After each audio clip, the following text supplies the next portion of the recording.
कि तू भी भूल जा, मुझे भी भूल जाने दे, कि तू भी भूल जा, मुझे भी भूल जाने दे। सपनों में आके मत सताओ, मुझे सो जाने दे।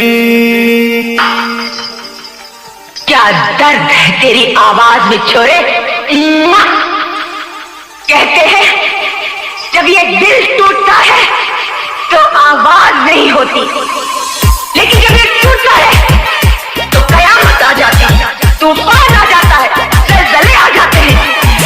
तेरी आवाज में वो दर्द है, तेरी आवाज में वो मोहब्बत है।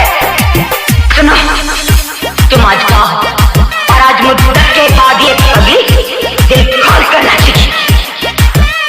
कोई कहता है पागल, कोई कहता शराबी, कोई कहता है पागल, कोई कहता शराबी, कोई कहता है पागल, कोई कहता शराबी। तूने ही बेवफाई मेरी हाल बनाई, तूने ही बेवफाई मेरी हाल बनाई। मुझ पे हंसता दुनिया क्या यार निभाई, मुझ पे हंसता दुनिया क्या यार निभाई।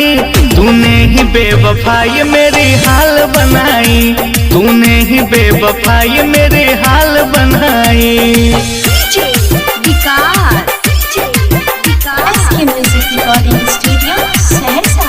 तूने ही बेवफाई मेरी हाल बनाई, तूने ही बेवफाई मेरी हाल बनाई।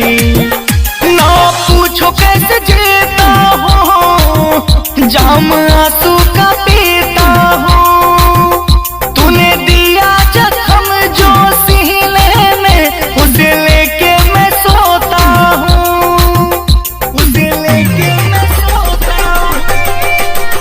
ना पूछो कैसे जीता हूँ, जाम आंसू का पीता हूँ। तूने दिया जो जख्म मेरे सीने में, उसे लेके मैं सोता हूँ। तूने जला डाली दुनिया मेरी बसा बसाई, तूने जला डाली दुनिया मेरी बसा बसाई। तूने ही बेवफाई मेरी हाल बनाई, तूने ही बेवफाई मेरी हाल बनाई। मुझ पे हंसता दुनिया क्या यार निभाई, मुझ पे हंसता दुनिया क्या यार निभाई। तूने ही बेवफाई मेरी हाल बनाई, तूने ही बेवफाई मेरी हाल बनाई।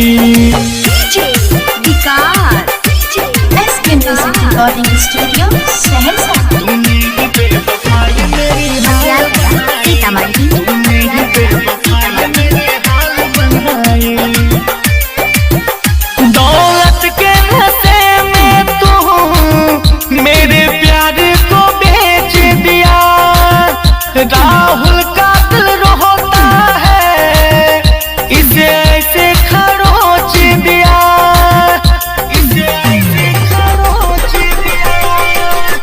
दौलत के नशे में तू मेरे प्यार को बेच दिया। सालिम का दिल रोता है, इसे तूने खरोच दिया। क्या प्यार का अंजाम होता तूने सिखाई, क्या प्यार का अंजाम होता तूने सिखाई। तूने ही बेवफाई मेरी हाल बनाई, तूने ही बेवफाई मेरी हाल बनाई। मुझ पे हंसता दुनिया क्या यार निभाई, मुझ पे हंसता दुनिया क्या यार निभाई। तूने ही बेवफाई मेरी हाल बनाई, तूने ही बेवफाई मेरी हाल बनाई।